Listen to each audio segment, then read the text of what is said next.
If I had to move to Charlotte right now, honestly, I wouldn't even look at half the neighborhoods that everyone talks about. This city is blowing up in ways that most people have no idea about. New tech hubs, luxury towers, even the airport's getting a $600 million glow up.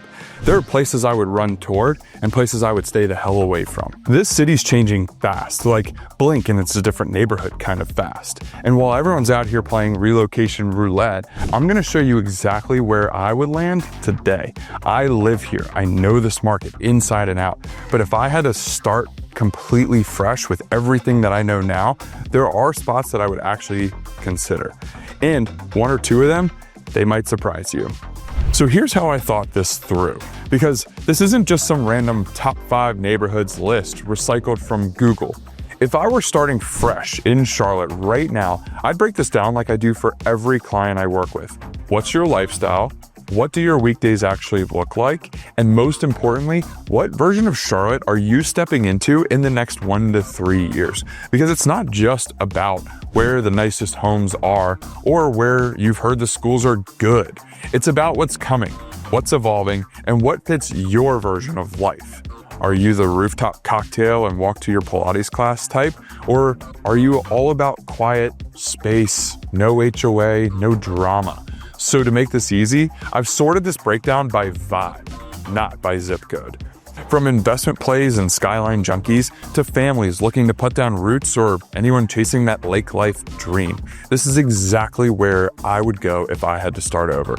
No fluff, no filters. And we're kicking it off with the neighborhoods that have me the most fired up. Not just because they're perfect today, but because I think that they're going to look very different a year from now. And if you move smart, that could seriously work in your favor. So let's talk about where I would put my money first. All right, if I'm starting from scratch and thinking long term, I'm going where the smart money is headed before it shows up on Instagram. First stop, Sugar Creek. It's not flashy, and that's exactly the point. It's one of those areas where you drive through and think, this is about to pop off. You've got the Silver Line expansion cutting right through, tons of land that hasn't been overbuilt yet, and city investment already in motion.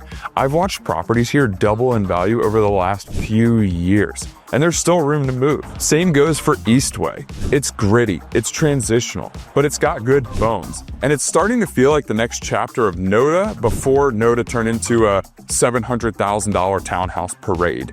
You get in now, you're ahead of the wave. Then there's Lower Tuck, where we are right now. Honestly, this one is sneaky. It's so close to Uptown, you can see the skyline from here. The layout is walkable and it still feels raw, but in a good way.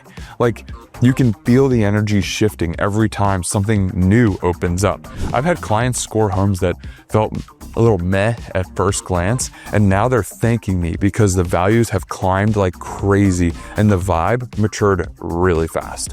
Now look, these aren't turnkey luxury zones. You've got to see the vision. But if I'm placing bets, these are the places where I would drop my money today and smile 5 years from now. But maybe you're not looking to build equity and you just want to live in the heart of the action. Let's head into the urban core, where Charlotte's most iconic neighborhoods are changing rapidly, and not always in ways that you would expect. South End feels like it's running at 1.5 speed right now. Every block is buzzing. Sleek condos, like all these, are shooting up next to juice bars, ballet signs outside breweries. It's glossy, loud, and definitely not cheap. But it is still very walkable. It's still exciting, but that gritty charm that put it on the map, it's mostly gone. One of my buyers called it Uptown without the office crowd, and that's dead on. You're paying for the vibe, the views, and the ability to stumble into 5 different happy hours without crossing any major road, maybe just a light rail. NODA? Totally different currently. You've got a lot of locals walking to shows, dogs posted outside coffee shops, couples hunting for vintage shops and last-minute tattoo appointments. But it's not frozen in time. New construction is moving in fast. The weird is still kind of there, but it's under pressure. Some streets feel like the old NODA, while others look like a design firm's mood board for creative gentrification. Both neighborhoods still have something to offer. But if you're chasing that cool, walkable city life, know which version you're stepping into. Because the South End you visited 2 years ago isn't the one that you'll move into now. And same for Noda. They're changing, and they're changing fast. Now, if none of that sounds like your pace, if your version of peace is a backyard, a Target within 5 minutes, and a solid school that doesn't come with sticker shock, let's head south. It's time to talk families, futures, and the neighborhoods holding strong while everything else levels up. Not everyone's chasing rooftops and rail trails. Some people just want to know that their kids are safe, their commute won't wreck their soul, and their home actually feels like a home. That's where places like Ballantyne come in. It's polished, planned, and it doesn't apologize for being a little cookie cutter. But it works. The schools are strong, shopping is 5 minutes in any direction. You've got green space, low crime, and a community that feels like it actually functions. It's not trendy, but it's stable. And in a market like Charlotte, that's saying something. Berwick is where a lot of folks land when they want Ballantyne vibes without the Ballantyne price tag. It's where we are right now. It's tucked in very close to Steel Creek, and with the Charlotte Airport's massive 2025 expansion, this whole southwest pocket is gaining serious momentum. More jobs, more retail, more infrastructure, which is great, unless you're the one sitting in the new traffic. But if you time it right, you can get in before all of that hits the peak saturation. And just across the state line in South Carolina, we have Fort Mill. Taxes are lower, schools are incredible, and the homes give you that extra square footage that Charlotte doesn't always offer.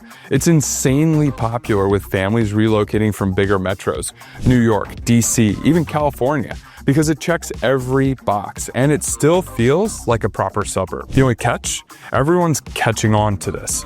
Prices are climbing, the competition is very real. I've had families tell me straight up, we don't care about walkability. We just want space, schools, and something that holds value. These areas, that's their lane. They're not trying to be trendy, they're trying to last. All right, but what if your vibe is less soccer practice, more paddleboard at sunset? You want space, but not an HOA, suburbia, neighborhood. Quiet, but not sleepy. Then you might be the type that finds your peace where the city ends and the water begins. So there's a point where city noise just stops working for you. You've done the skyline views, the crosswalks, the packed Trader Joe's parking lots, and you're over it. That's when people start asking me, where can I go and actually breathe? And I get it, because the people who move to those spots, they're not escaping, they're just upgrading. You head north and Lake Norman shows up, not just as a zip code, but as a mindset. Mornings on the water. No honking, no construction dust, just calm. I've had clients move out there and literally text me 2 weeks later, like, this is the first time I've slept through the night in years. That says more than a Zestimate ever could. Or you swing southwest and land in Lake Wylie. It's a little quieter, a little more raw, less polished, which is exactly what some people want. You trade walkability for stillness. And for some buyers, that's the best deal that they've ever made. Now, if you want space but still need to be in it, Steel Creek is definitely the move. It's got room, it's got potential. And with the airport expansion cranking up like crazy, it's sitting right at the edge of growth without tipping into chaos. You've got access to everything, but it still feels like your own little pocket of Charlotte. And look, this kind of lifestyle, it's not for everyone. But if you're watching this thinking, I just want to slow down the pace a little bit without disappearing off the map, then yeah, we should talk. All right, so we've covered where I would live, where I wouldn't, and where the smart money is already heading. But now let's flip it. Let's talk about the mistakes that people are making when they move here and how to avoid learning the hard way. Here's the stuff that no one tells you until it's too late. The DMs that I get, half of them aren't about finding the perfect neighborhood.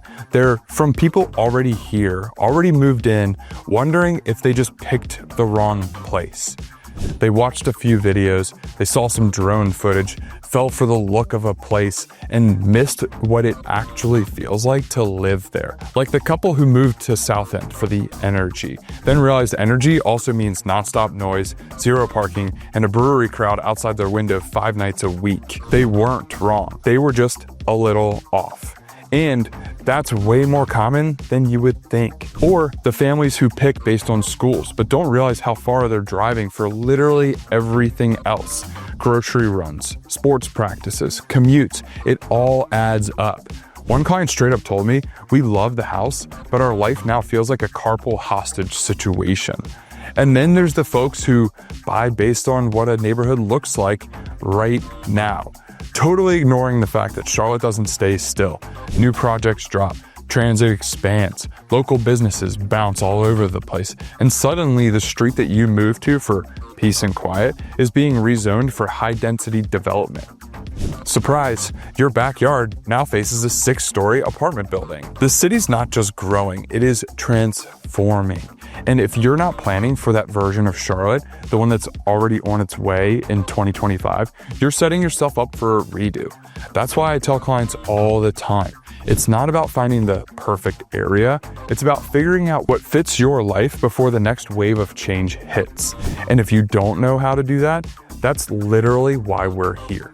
All right, time to wrap this up. And if you're still watching, I've got one last thing that's gonna make this whole process 10 times easier. If you've made it this far, you're not playing around. You're probably neck deep in research, tabs open, maybe even already second guessing a few places that you've seen online. And that's exactly why this matters. Because even after all of this, if you're still thinking, yeah, but where do I fit into all of this?